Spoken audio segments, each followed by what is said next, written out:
Hey everybody, it's Friday. Hope everybody had a great week. We got the Elite Cowboy tips. That's what we're calling it, because you never know. I may get out there on the farm, show you how to rope something off a four-wheeler, or how to jump off a four-wheeler and wrestle, an animal. But hey, this video is brought to you in courtesy by Circle S Kennels. Hey, I'm not going to get into big sponsor stuff, but this one's really cool. Maybe I can slide a picture in there. So this is a friend of mine, Brad Sneed, lives in Heber Springs. He has Circle S Kennels. They raise Dogo Argentino dogs. I go hunting with him every year. We go hogs. We take a 10-inch knife, and we eradicate the hog population. And it's a really good thing.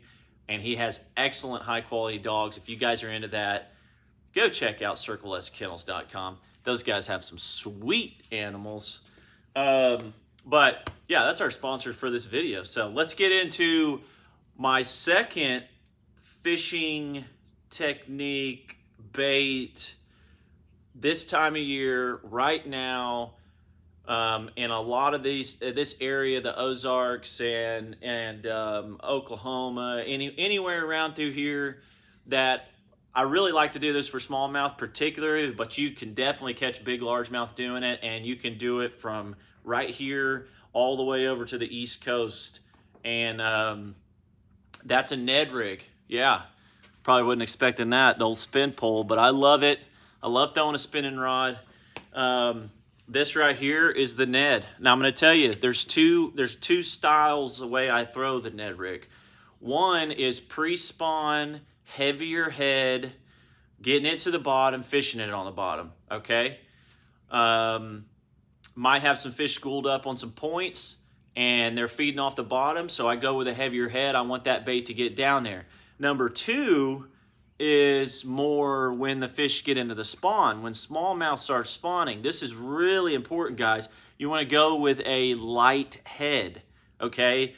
As light a head as you can, because this is basically like you're fishing a wacky rig Cinco, all right? Just a smaller profile. And the slower that fall you can get that bait to fall in the springtime when those fish are spawning, that just triggers them to bite better when they're on the bed. So this is my light setup. So I keep this really simple. Berkley makes some jig heads. They're called half heads. All right, right there, very light, 3/16 ounce weight, and very important because MaxScent is killer. It works everywhere I go. This is the MaxScent General. All right, I put that on my Ned rig. Why not? Take some scissors, cut it in half. I like to make mine a little bit bigger.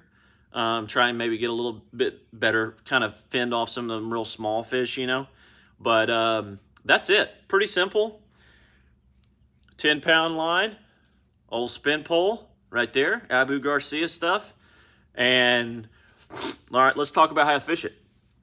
So let's talk about the more pre-spawn when you're fishing the heavier head, like, I don't know, an eighth ounce or a quarter ounce or something like that. So I like to look, like right now our lake's high, I like to get on those point bushes on some of those places, and those fish, before they go in to spawn and stuff, they like to sit out and kind of feed on those points, because there's a lot of shad that'll push up shallow too, and it's just good ambush spot. So I'll do that. I'll fish some vertical banks, some bluff banks, where it's just straight rock. Those fish like to sit on those too, right at the bluff ends on those points. Those are really good. The bushes, if it's hot, if the water's high, the bushes right there off the end of those, man, it's killer.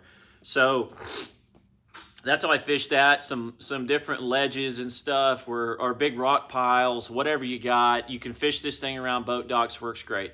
Now the light head, I'm looking in spawning flats, okay, or banks where the fish like to spawn, and I'm just staying out there. Staying out there, keep my boat in 10 or 15 foot of water, depending on where the fish are spawning and the depth I think they are. And you know, you got that may vary. You may be in 10 foot throwing up, you may be in 5 throwing up, whatever, or you may be sitting out in 20. If you go in a real clear water lake, there's some fish that could spawn out in 10, 12 foot of water. So you keep your boat out, you know, just keep it out there. Throw that light head, let that thing fall slow. They'll come up and eat it. It's really cool. I got a cat that's crazy here in the shop. But I think it's getting mice, so that's great. But anyways, so that's it, man. It's the old Ned. The Ned catches fish everywhere I go in the country. I always had this thing tied on when I was fishing as a co-angler back in the day, and it won me a lot of money, and it still does, you know, out of the front of the boat. So, you know, I know the old spin pole's not a manly thing to throw, but I think it is. It catches fish. It's that simple. And it can catch big fish. I mean, largemouth can set up the same way. One more little thing. A lot of times in largemouth, pre-spawn, they may be sitting out there suspended before they go to spawn. Take that real light head, stay out even deeper, 20 foot of water. Maybe if you could see them on live scope, see them suspended out there in front of places where they're going to spawn, you can really catch some big fish on a Ned doing that. Light head though, as light as you can. That's your tip right there. So, that's it. Ned Rig, happy Friday. I love you guys. Thanks for watching.